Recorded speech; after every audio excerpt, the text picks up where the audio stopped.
Hello everyone. Welcome back. I'm Bumi, and today we are watching Earth's Real Lost Continents by Atlas Pro. Yes, this one was suggested by AC Alvarez over here. And yeah, I'm not really sure what they're talking about here. Do they mean lost as in uninhabitable? Lost as in sunken down in the ocean? I'm not sure. So I am going into this really blind. So remember, if you like my reactions, don't forget to leave a like. Let me know your thoughts on the video down in the comment section below and consider subscribing. We are trying to get up to 1,000 subs this year, so hopefully you guys can help me out. Also, don't forget to leave your suggestions on what I should check out next. That being said, let's go ahead and watch the video. Lately, I've been looking at the Earth a bit differently. I used to think that the world was divided in two parts, land and sea, where one ends, the other begins, right? Well, the problem with this is that the land never really ends. Sure, the ocean stops, that's what we call the coastline, but the land, it keeps going. Underneath all the water, there's still land. We just don't think of it as land because, well, we don't see it as land. In fact, we don't see it at all. This makes it easy to forget that the Earth's sea level is purely the result of happenstance. Had some asteroids not found their way here much earlier in the planet's life, sea levels could have been much lower than they are now, and more of the planet's surface would have been exposed. Had even more asteroids been pushed our way, we could have had a planet even deeper underwater. However, no matter how much water arrived here on Earth, the underlying geologic structures would have always been the same. Removing water from the equation altogether makes visible the true form of the planet. That is crazy to look at. Yeah, it's crazy to think that even though the Earth looks rugged here, if shrunken down to a size of, say, a billiard ball, it would still be smoother than a billiard ball. What we'll discover by doing this is that continents tearing themselves apart leave behind fragments of their own bodies, while magma will pour out onto the surface wherever it can, literally building new landforms in the middle of nowhere. When this results in features above sea level, we take notice of these right away and call them islands or mountains. So today I'd like to look beyond the water to the geography below, to better understand how this planet works and hopefully by the end to know a little more about the Earth's real lost landmasses.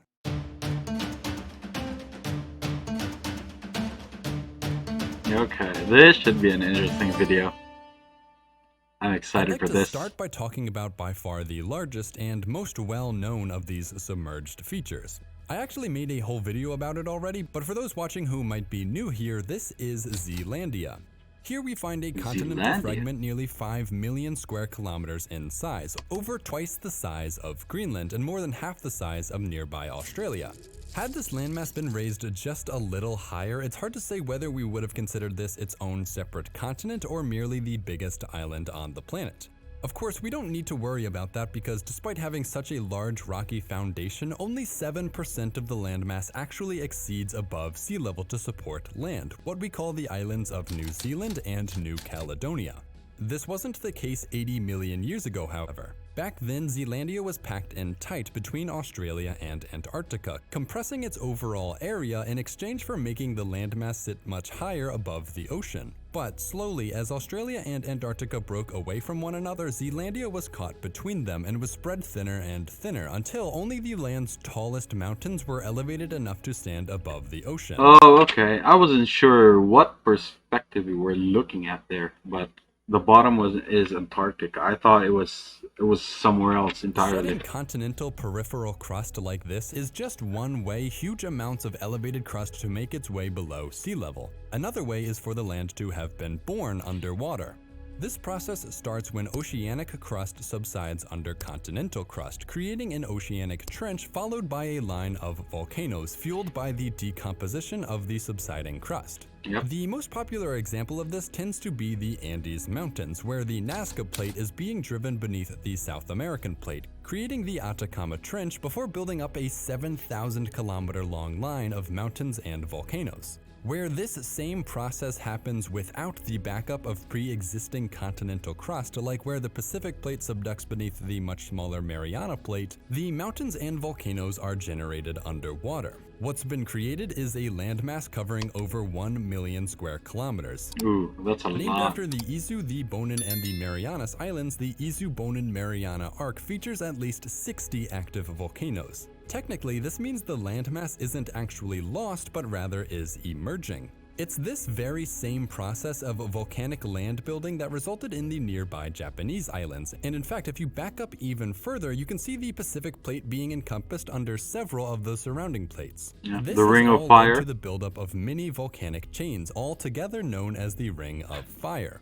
With Yep. modern sea levels, these volcanic ranges look like just a few small islands, but peering through the water, we can see them for the mountains that they truly are.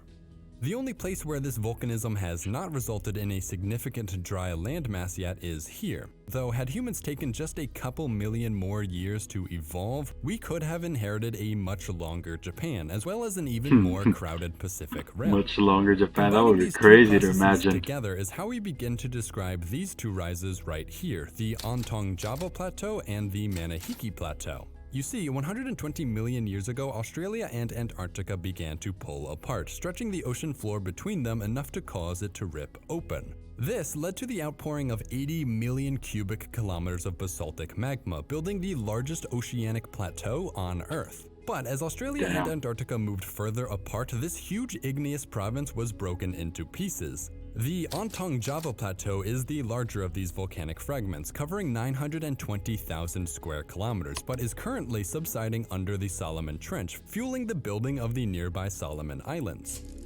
Manihiki isn't doing much better, covering 770,000 square kilometers. Only 3 small atolls cling above the water. Fitting almost perfectly between Polynesia, Melanesia, and Micronesia, I can only imagine how many ill-fated Pacific Island explorers set out to the sea in hopes of finding what Manihiki could have been. Looking deeper into the Pacific, the influence of plate tectonics lessens, and volcanism becomes the prevailing force in landscaping. I guess the first thing to notice before we really get into it is just how many islands there truly are here. Today, there are an estimated 25,000 islands peaking above the Pacific Ocean. But it's only the tallest, youngest, and most violent islands that survive here, and this number does not do justice to just how many volcanic islands were not able to build themselves the whole 6 or 7 kilometers up from the ocean floor. Ooh, Demonstrating for us just that's how easy far though, magma if is you to think break about out it. onto the Earth's surface. When a certain part of the mantle continues to poke out through any available cracks, that's what we'd call a hotspot or plume. When magma is continuously released through a hotspot onto a moving oceanic plate, a chain of islands can be left behind. Yeah. The most popular example of this is Hawaii, where the Hawaiian hotspot has been active for the past however many millions of years. Not only has this produced the 8 or so islands we see today, but this has also left a trail of unseen islands that have all been eroded back under the sea. This chain can be followed all the way to that the is Pacific really Trench, long. where it finally disappears beneath the North American plate. For an example of what happens when hotspots inevitably fade away, we can look at 2 very similar features. The first is the Mid-Pacific Mountains. While the main body of this landmass covers approximately 770,000 square kilometers, we can trace its volcanic tail much further, down through the Kiribati Islands with an endpoint somewhere around French Polynesia. The Shotsky Hess plumage follows a similar path, even crossing over the path of the Mid-Pacific before going on to end somewhere in the middle of the ocean. Looking at the paths drawn in the crust by these 2 hotspots tells us what direction the Pacific Plate was moving in as it passed over, with these 2 chains showing a roughly northwestern trend for its foreseeable history. Now, this isn't perfect, first because the plate itself can change direction and deform over time, but also because hotspots themselves can shift around under the crust, making these trails useful but still less than exact for understanding plate motions. Something else we can see by looking at these 2 similar features is that magmatic discharge is typically greatest at the beginning of a hotspot's life, and as the plume weakens over time, the islands diminish in size. This is why we can see the fronts of these trails built up into notable plateau heads, followed by a long tail of gradually smaller islands as the hotspot dies down. In fact, the head of the Shotsky Hess Formation, known as Tamu Massif, is technically the largest single volcano on Earth, with a surface area of over 550,000 square kilometers, making it bigger than even Olympus Mons on Mars. Applying the same idea to the Hawaiian island chain and considering just how long this hotspot has been churning out magma, we can only assume that the start of this volcanism must have left behind a much larger landmass than what we're seeing today.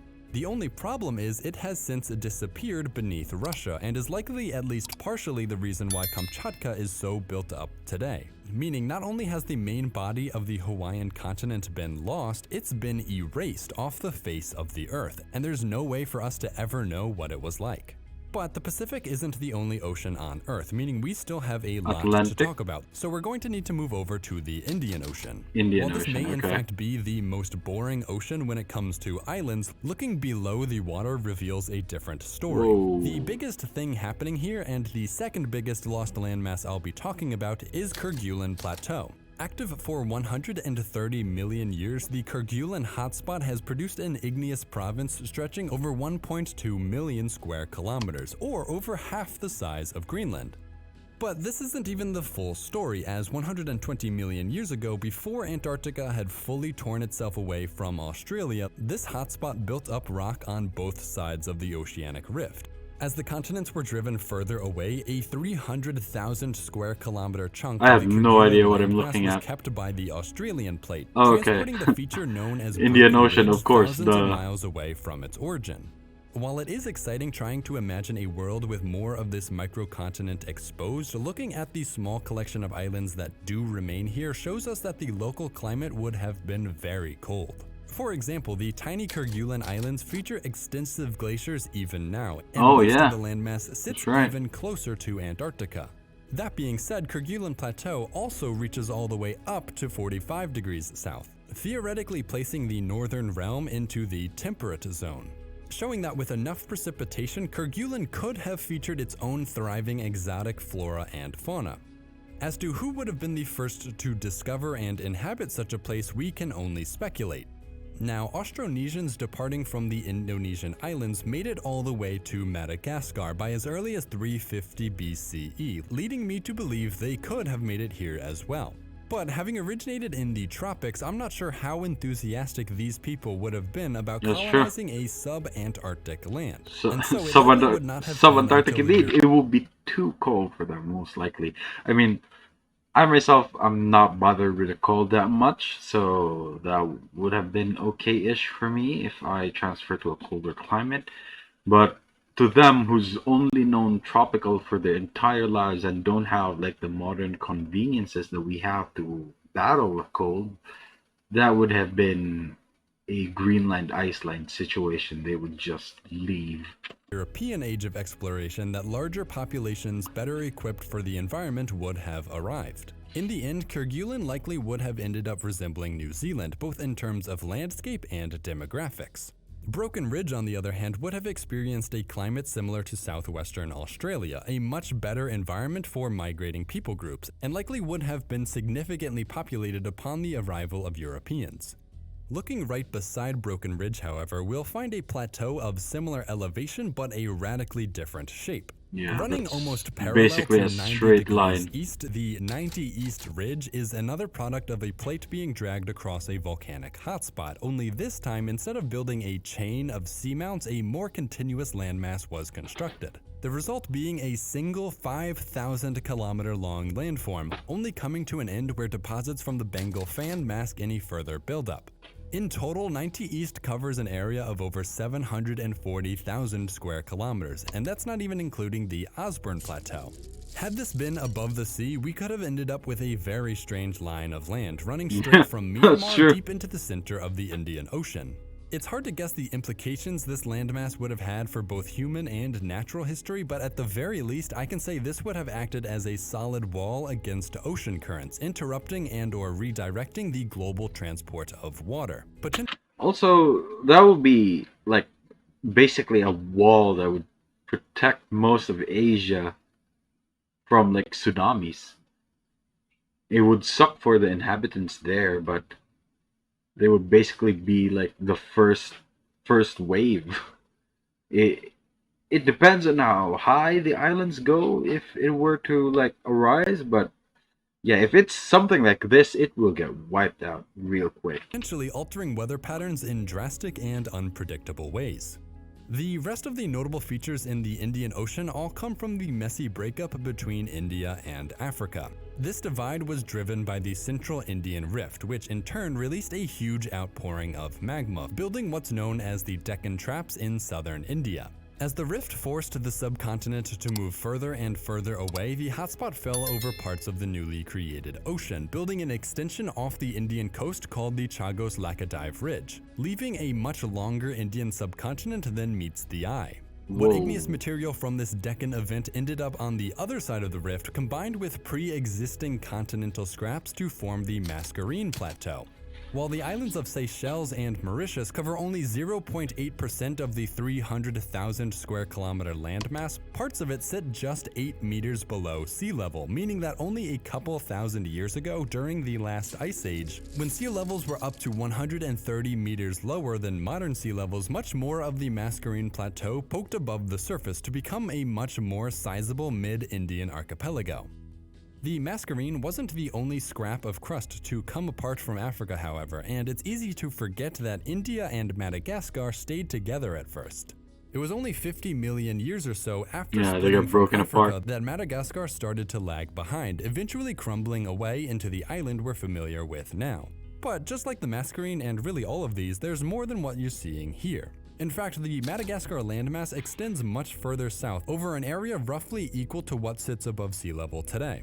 Together, this makes the Madagascar landmass approximately 1.1 million square kilometers, nearly as big as Kerguelen, and the third largest lost, or well at least partially lost, continental fragment on Earth.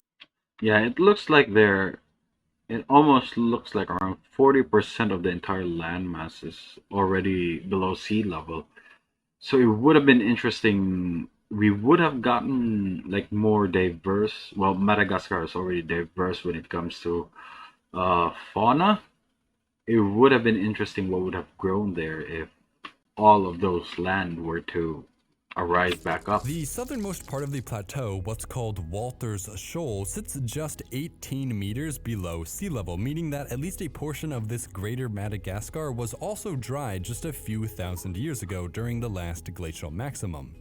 This still isn't the end of the story, however, as Antarctica used to cling to Africa's southern end until the southwest Indian Ridge tore them apart, leaving two large pieces of tectonic debris behind to become the Mozambique and Agulhas plateaus. Both of these landmasses measure roughly around 200,000 square kilometers and altogether help reveal the open wound that is the southeastern side of Africa. Yeah, that's true. Moving around the Cape of South Africa, we finally enter the Atlantic Ocean and don't need to look long before finding another exceptionally weird landmass. You can also see the same like rift going on straight down the middle here. Very interesting. Cutting off the side of the continent. This 280,000 square kilometer peninsula is Walvis Ridge, the result of, you guessed it, a volcanic hotspot. As the supercontinent Gondwana broke apart, the two biggest pieces of it were split by the Mid-Atlantic Rift, differentiating Africa from South America. Magma escaped through this rift continuously, building this ridge out until volcanism from the Tristan hotspot diminished. Where this igneous material fell on the western portion of the rift, the large province of Rio Grande Rise was built up as well, creating an almost symmetrical basalt deposit on either side of the Mid-Atlantic Ridge. Yeah, you can clearly see the craft there. Square kilometers. This is another landmass that's made far more fascinating when considering what it could have been like today. Adjacent to the Atlantic rainforest of Brazil, these islands could have hosted rich rainforests like none other on Earth. While it's again unknowable if humans would have made it here in ancient history, exploring Europeans definitely would have found it around the same time the rest of the Americas were being discovered. Sitting on the Portuguese side of the Treaty of Tordesillas, it's only logical to assume that Portugal would have taken possession of these lands from whatever unfortunate locals might have found their way here prior to this. As Portugal tried to capitalize on their New World claims, this likely would have served as the first stop for Portuguese slave traders on their way from Africa. This would have given the Rio Grande Islands, which I suspect would have been named something along the lines of Magellan, a diverse modern population with a shameful history. Much like, well, yeah, everywhere else in the Americas. Whether these islands would have become part of Brazil or would have stayed a part of Portugal's sneaky Atlantic island empire is unknowable. Perhaps they even could have been an independent nation, another member of that Lusosphere. And I'll be the first to say, I wish this existed. Not because I care too much about the Portuguese-speaking world, let me be clear, I don't, but rather because every other continent besides South America already that have looks their cool. own associated islands. That's like shallow North enough for America them to gets walk the in. Caribbean. Europe has Great Britain and Ireland. Africa has Madagascar. East Asia has Japan. Australia has New Zealand. Heck, even India has Sri Lanka. But what does South America get? The Falklands? The rest of the Atlantic is actually like their quite boring, own as the Mid-Atlantic pet Ridge represents islands. one of the cleanest tectonic breaks on Earth. For things to get more interesting, we'll have to look all the way up here, where the North American, Eurasian, and African plates form a triple junction in the ocean. This crowded tectonic zone has once again created openings in the crust for magma to escape through, building up the Azores Plateau to approximately 250,000 square kilometers, producing the few scattered Azores Islands. As the ocean rift continues to push the surrounding plates in 3 different directions, this landform will eventually Oh wow, be it's broken pushing. into 3. It's not going under each In the other. meantime, however, volcanic activity Ooh. is still Look at that. That is such a good looking scenery. If it weren't only for the present across a few of troubling the islands, tectonic suggesting plates. that this landmass isn't even done being born yet. Finally, this brings us to the upper reaches of the Atlantic, where sitting beside the islands of Britain and Ireland is an equally massive landmass called the Rockall Plateau. Stretched thin by the breakup of Europe and Greenland, Rockall represents the largest piece to come off the crumbling continental shelf. Despite sitting higher north than most of Britain or Ireland, Rockall sits directly in the path of the Gulf Stream, which transports the warm waters from the Caribbean all the way up here and beyond. This means we could expect Rockall to have a similar climate and landscape to its neighbors, likely featuring a colder and rockier north, but a warm and grassy south. Considering the Celts made it all the way to Ireland, I don't think it's a stretch to say this would have become another Celtic nation, kept safely out of reach of those damn Anglo-Saxons. Of course, no matter how impactful any of these landforms might have been, we know in the end it wasn't meant to be for any of them. The surface of the Earth is messy, and no matter how much water there is here, there will always be more to discover. But hopefully now when you look at a map of the Earth, you will see more than just land and sea. It's also... Hey everyone, thanks for watching. This video got a... Yeah, that was a really interesting video, man. I can't tell you how many times I have heard the phrase that we've discovered more space than ocean. It is very interesting though, because with the polar ice caps slowly melting, we can probably expect more and more islands to disappear. Well, hopefully uninhabited ones, but yeah, more as long as like how to call this, climate change keeps on ramping up, we are gonna keep losing more and more islands. I forgot what the rough number was, the estimation of how far the sea level will rise, but we are definitely gonna see, if we won't lose a lot of islands, we are definitely gonna see like smaller of them. Like the literal landmass that we can use will get smaller. So yeah, as someone who lives in like coastal cities as myself, it is gonna be a problem for sure, but I don't think that will be a problem for my generation. It will probably be one or well, with the rate of climate change now, it will probably happen in the next generation, which sucks because that's so close to mine. I will probably live through it. But yeah, overall it's gonna be a disaster, this climate change. Oh man, but it is interesting though. We do have still a lot more of them. If let's see, if volcanic activity were to happen, say 2 or 3 times more frequent, we should be able to see most of those land masses rise, right? Or say like more tectonic activity happens. It is very interesting though. But yeah, that's gonna be it for me today, guys. Link to my Twitter is down in the description below. Go ahead and check it out if you want to. And if you're new here and enjoy the video, don't forget to leave a like. Let me know your thoughts on the video down in the comment section below, and consider subscribing. We are trying to get up to 1,000 subs this year, so hopefully you guys can help me out there. And also don't forget to leave your suggestions on what I should check on next. That being said, thank you so much for watching, and I'll see you all next time. Bye!